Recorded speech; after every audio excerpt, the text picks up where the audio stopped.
In other news tonight, teachers, lawmakers, and others are warning that smartphones in schools are distracting from learning.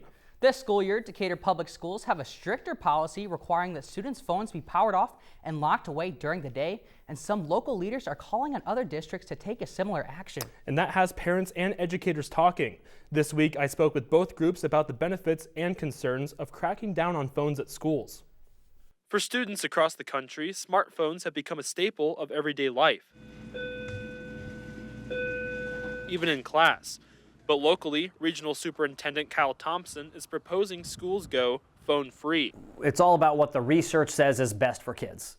And the research says that young teenagers shouldn't have cell phones. That's what's best for them. That's not my opinion. That's anything you read on that. It says young kids whose brains are still forming, who are still growing in maturity, it is not in their best interest to have a cell phone. Thompson says there are some new devices that can help these schools go phone-free, like this pouch. Now here's how it works. At the start of the school day, students will take their phone and place it inside this pouch where it locks shut. Now at the end of the day, students can take their pouch and unlock it and retrieve their phone. Principal Jerry Calandrolis says Bridges Alternative School in Coles County has been phone-free since it first opened 30 years ago. I think without their phone, that's one less distraction that they have. And I think the fewer distractions students can have, the better educational benefit it's going to be. In Charleston, some parents tell us they support the cause.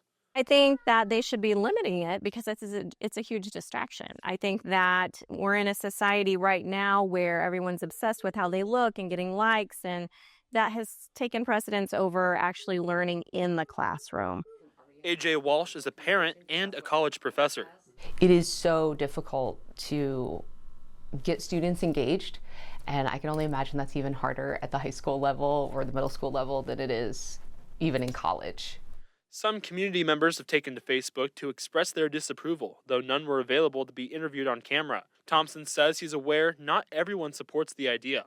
I often have people come back to me and say, well, what if there's a school shooting? Well, you think about it, every classroom is going to have two phones in it. They're going to have the school-provided phone, and they're going to have a teacher with a cell phone. I think if the adults can carry a phone, they have their school phone, there's still plenty of communication devices in school. And at the end of the day, Thompson says it's all about the students and learning. It ultimately boils down to the question, what's the purpose of education? Why are we sending our kids to school? What are we hoping to attain out of that? And so I think if we have a tough, honest conversation, or look in the mirror and be like, what do we want our students to get out of school? Their school experience can be enhanced without cell phones.